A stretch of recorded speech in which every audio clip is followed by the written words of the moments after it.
os que não me conhecem, para alguns eu perdi o nome. Sou pai do Leandro Dalla. Meu nome é Gilberto, faço parte da história desta igreja, porque me casei aqui em 25 de dezembro de 1977. Não sei se ela vai ficar constrangida, mas minha esposa estava ali. Se levante, por favor. Que já era membro aqui da igreja de Vila Velha. A Teresa Dalla, por isso Leandro Dalla, né? Irmãos, eu queria parabenizar o grupo de louvor e a pessoa que solou pelo bom gosto na escolha das músicas. Deus falou ao nosso coração. A palavra de apreciação ao pessoal da mídia, que às vezes fica no anonimato. E as nossas boas-vindas aos que assistem através da internet.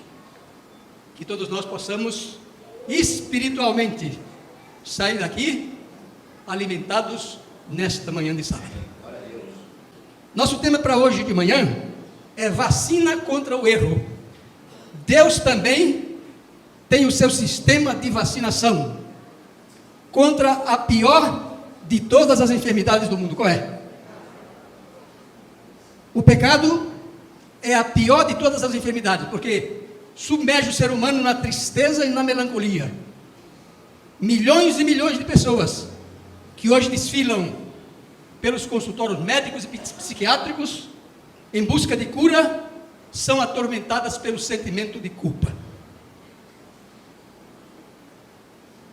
Quando alguém recebe um convite para pregar, não sei o que passa na cabeça de alguns pregadores, na minha cabeça passa o seguinte: que tipo de mensagem apresentar? Que grupo de pessoas estará presente para ouvir? Quais são as necessidades específicas de cada um? Tem pessoas cultas, pessoas simples, mas eu aprendi ao longo dos anos que o Espírito de Deus, ele tem a capacidade de pegar a mensagem apresentada por um teólogo sofisticado, de mente erudita, e transformá-la de maneira que ela alcance o coração das pessoas humildes e simples. Ao mesmo tempo, o mesmo Espírito, ele tem a capacidade de pegar a mensagem apresentada por um leigo, de tal forma que ela alcance o coração dos teólogos presentes. O Espírito de Deus faz isso.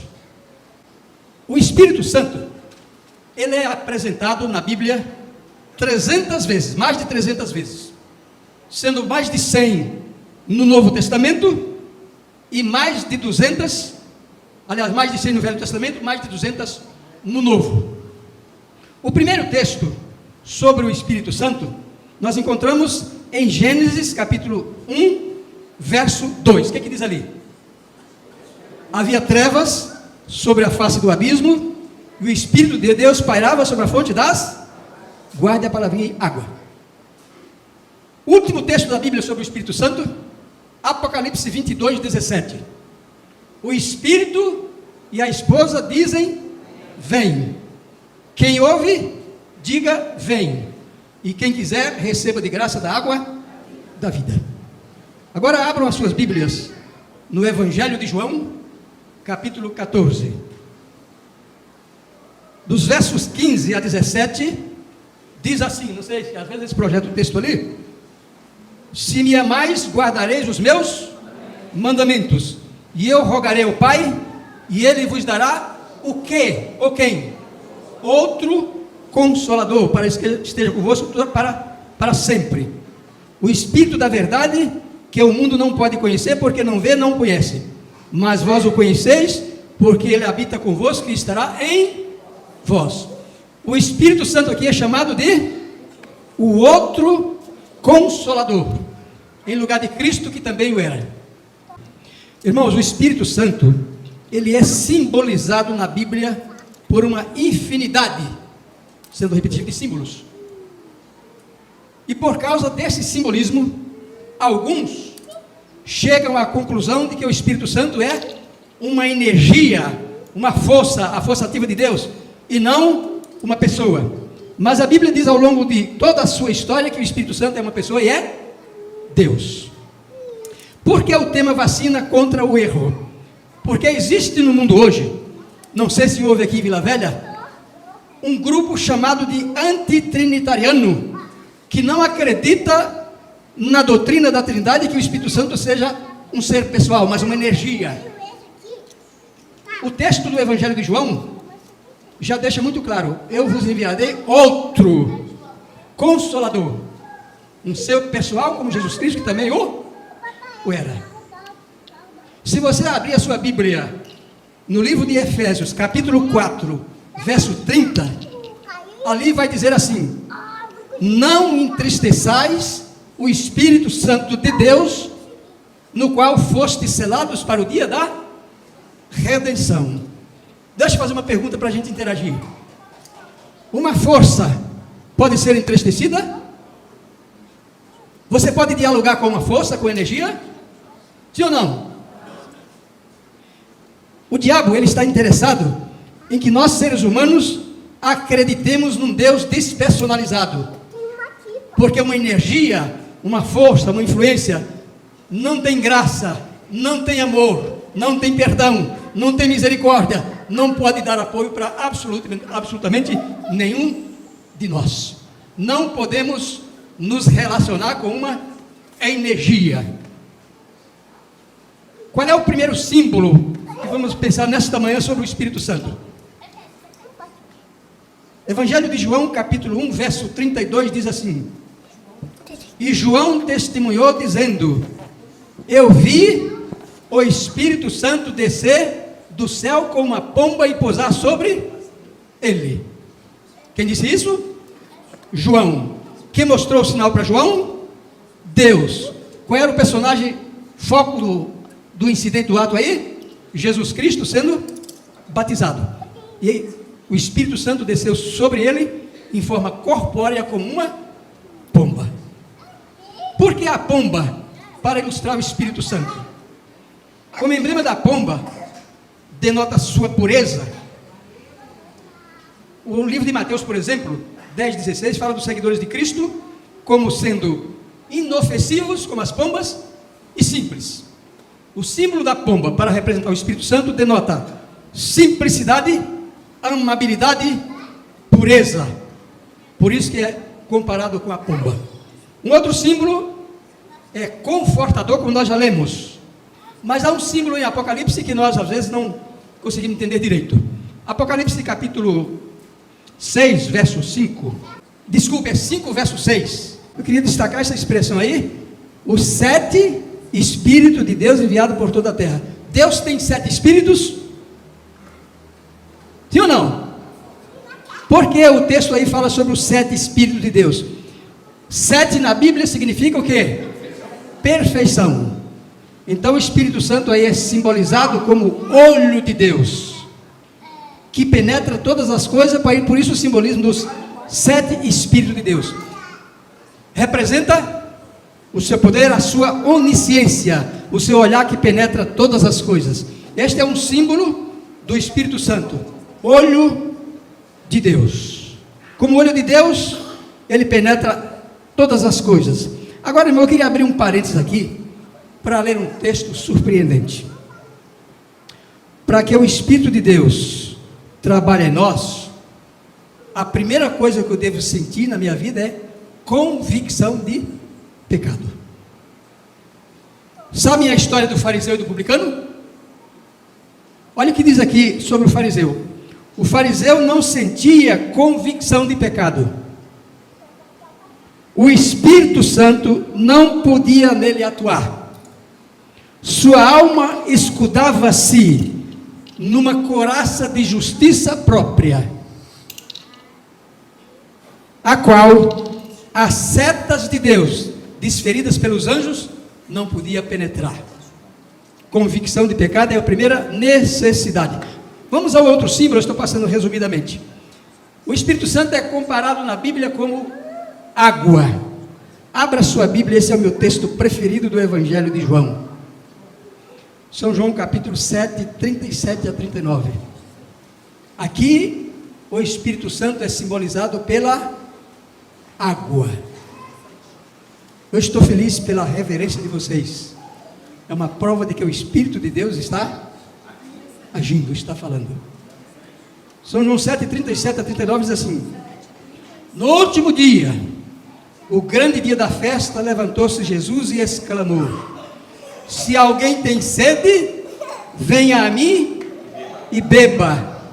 Quem crê em mim, como diz a Escritura, do seu interior fluirão rios de água viva. Isto ele disse a respeito do Espírito que havia de receber os que nele crescem. O Espírito Santo aqui é comparado ao que, irmãos? A água. Porque é o Espírito Santo simbolizado pela água. A água é essencial à vida. Sem ela não pode haver vida, do mesmo modo que não pode haver vida espiritual sem a presença do Espírito. Olha que texto lindo. O brado de Cristo nesse texto é a alma sedenta, ecoa ainda e apela para nós com poder ainda maior do que aquele que ouviram no grande dia da festa. Agora, leia Isaías 44, 3 e 4. Nós vamos usar bastante a nossa Bíblia hoje de manhã. Ali há um simbolismo, eu não vou ler o texto para a gente ganhar tempo, mas pode procurar Isaías 44, versículos 3 e 4. Ali aparece outra vez o simbolismo da água para representar o Espírito Santo.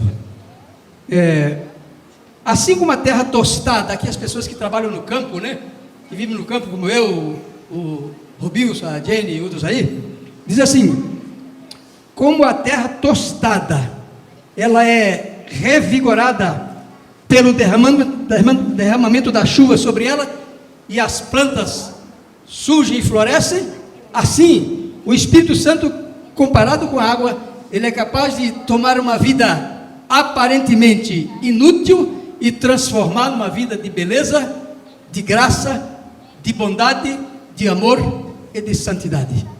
Símbolo da água que refresca, que purifica, que refrigera. Eu estou citando esses símbolos porque é baseado nestes símbolos, por não compreender o simbolismo da Bíblia, que alguns acham que o Espírito Santo é apenas uma energia e não uma pessoa ou um ser divino. Abra sua Bíblia no um dos textos preferidos meu, Jeremias 2, verso 13. O texto fantástico, no contexto aí da água. Só lembrando, irmãos, Jesus é representado na Bíblia pela água da vida. O Espírito Santo é representado pela água. Deus é representado pela água. Veja o que diz esse texto aí de Jeremias, capítulo 2, versículo 13. Diz assim, vamos começar do 11. Houve alguma nação que trocasse os seus deuses, posto não serem deuses? Todavia o meu povo me trocou, ou trocou a sua glória, pelo que é de nenhum proveito. Deus diz: espantai-vos disso, ó céus, horrorizai-vos, ficai verdadeiramente estupefatos, diz o Senhor. Agora o 13. O meu povo fez duas maldades. Quais foram as duas maldades? A mim me deixaram o manancial de águas vivas e cavaram para si cisternas rotas que não retêm as águas. Irmão, nesse texto de Jeremias, cisternas rotas representam as falsas filosofias humanas que não satisfazem as necessidades imperativas da alma humana. Olha que coisa interessante. Aquele que busca dessedentar-se ou matar sua sede nas fontes deste mundo, beberá apenas para tornar a ter sede. Alguém disse que existe um vazio no espaço, no coração humano, que só pode ser preenchido por Deus. Não adianta buscar em outras fontes. A fonte principal é o Espírito Santo de Deus, comparado aí com a água que refrigera, que purifica. Um outro símbolo, são dois aqui. O Espírito Santo é representado na Bíblia como óleo e como unção. São Mateus capítulo 25, 1 a 4. Então o reino do céu será semelhante à virgem que, tomando as suas lâmpadas, saíram ao encontrar-se com o noivo. 5 dentre elas eram nécias e 5 prudentes. As nécias, ao tomar as lâmpadas, não levaram azeite consigo, mas as prudentes levaram. Aqui, o Espírito Santo é representado sobre a figura do azeite, que serve para ungir. E a Bíblia diz que Deus ungiu a Jesus de Nazaré com o Espírito Santo, o qual andou fazendo o bem. Eu não vou entrar em detalhes sobre o desvio, o tempo não nos permite, mas olha que coisa curiosa. Azeite, aí é o teste supremo. Por quê? É fato solene e reconhecido que existem no mundo apenas 2 classes de pessoas.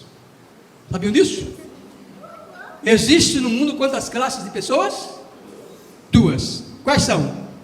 Cristãos e mundanos, verdadeiros e falsos, ovelhas e cabritos, trigo e joio, salvos e perdidos. Dentro do âmbito do mundo cristão, existem umas diferenças também. Esta palavra, porém, faz assim, ainda outra divisão, desta vez entre os cristãos professos: prudentes e nécios, preparados e despreparados, vigilantes e negligentes, reais e aparentes, genuínos e falsos. A pergunta é: não respondam para si e para Deus, a qual dessas classes pertenço eu nesta manhã? Espírito Santo como azeite. Se você pegar Zacarias 4, 1 a 6, isso é um dever de casa, tá? Não vamos ler aqui. Ali aparece o simbolismo do castiçal, um vaso de azeite, umas lâmpadas e uns canudos. Castiçal representando a igreja, vaso de azeite o Espírito Santo, lâmpadas a igreja e canudos nós os membros, por onde deve passar o azeite da graça divina para transmitir ao mundo, como temos aprendido na lição. Selo e autenticidade. Efésios capítulo 1, esse texto vamos ler junto, por favor. Efésios capítulo 1, versos 12 a 14. A fim de sermos para louvor da sua glória, nós os que de antemão esperamos em Cristo. É também nele que estáis, depois de ouvirdes a palavra da verdade, o evangelho da vossa salvação, tendo nele crido, fostes, o que, irmãos? Selados com o Espírito da promessa. Irmãos, eu queria me deter um pouquinho aqui. No momento em que você aceitou a Cristo como seu Salvador pessoal, foi batizado, você recebeu o selo do Espírito Santo em sua vida. Mas o apóstolo vai mais além. Além de selo, ele diz que esse selo do Espírito Santo, ele é o quê? Alguém leu aí? O penhor. Está mais lá no outro texto, né? Ele é o penhor, é o verso 32 do capítulo 1 de 2 Coríntios, se a memória aqui não falha. Fomos selados pelo Espírito Santo e recebemos o penhor do Espírito. O que é um penhor? Querem me ajudar? Uma garantia. Antigamente comprava-se uma coisa à prestação, se dava uma garantia. A Caixa Econômica tem uma espécie de penhor. Você deixa lá alguma coisa e depois você vai e busca. Nessa figura de linguagem, o penhor do Espírito é a garantia que Deus nos dá através do seu Espírito, de que no momento que você se converteu, aceitou a Cristo, foi batizado, Jesus cumprirá a sua promessa até o fim. Só existe algo ou alguém que pode romper esse contrato, esse compromisso? Sou eu, irmão Chimilhado, a própria pessoa. Se um dia eu resolver não servir mais a Cristo, o contrato é quebrado. E Deus, respeitando o nosso livre-arbítrio, Ele nos libera. Mas libera com dor e com lágrimas. Para reflexão. Como vai o seu voto batismal nesta manhã? Está mantendo o contrato? Está garantido o penhor da parte de Deus? Sim. E da nossa? Deixa eu fazer uma pergunta. Alguém pode pegar um selo autêntico, verdadeiro, e aplicar sobre um documento falso para dar validade? Sim ou não? Lógico que não, mas às vezes fazem, né, Deus? Às vezes as pessoas fazem. Mas, irmãos, o Espírito de Deus, como selo, ele não pode ser colocado sobre um cristão falso. Olha o que diz aqui. O Espírito de Deus, é forte esse texto. O Espírito de Deus se está apartando de muitos do seu povo. Muitos têm penetrado por caminhos escuros e secretos, e alguns nunca retornarão. Como é que eu vou saber se o Espírito Santo, se o Consolador está vivendo em mim? Esse aqui é para um exame introspectivo. Esse texto aqui, ele é importantíssimo. Desejado de todas as nações, página 122. Quando o Espírito Santo toma posse do coração, primeiro, transforma a vida. Segundo, os pensamentos pecaminosos são afastados. Terceiro, a paz toma o lugar do ódio, da maldade. O amor substitui a tristeza, e o semblante reflete a luz do céu. Tenho eu o Espírito Santo em minha vida? Na verdade, os símbolos são 11. Nós vamos concluir com um símbolo que eu acho dos mais preciosos do Evangelho de João. No seu diálogo com Nicodemos, Jesus comparou o Espírito Santo ao que, irmãos? São João 3,8. O vento sopra onde quer, ouves a sua voz, mas não sabes de onde vem nem para onde vai. Assim é todo aquele que é nascido do... Aqui Jesus comparou o Espírito Santo ao vento. Você pode ver o vento? Não. Você pode controlar a sua força? Não. Mas você pode sentir a sua brisa? Sim. O Espírito Santo, como vento, ele trabalha de uma maneira silenciosa no coração do ser humano. Pode ser que eu esteja sentado aqui ao lado do Schmidt, do banco da igreja, o Espírito Santo esteja sendo derramado sobre ele em profusão, ele está sentindo e eu do seu lado não sinto. É uma influência silenciosa. Eu li a semana passada a história de um árabe terrorista. Eu estou analisando aqui, irmãos.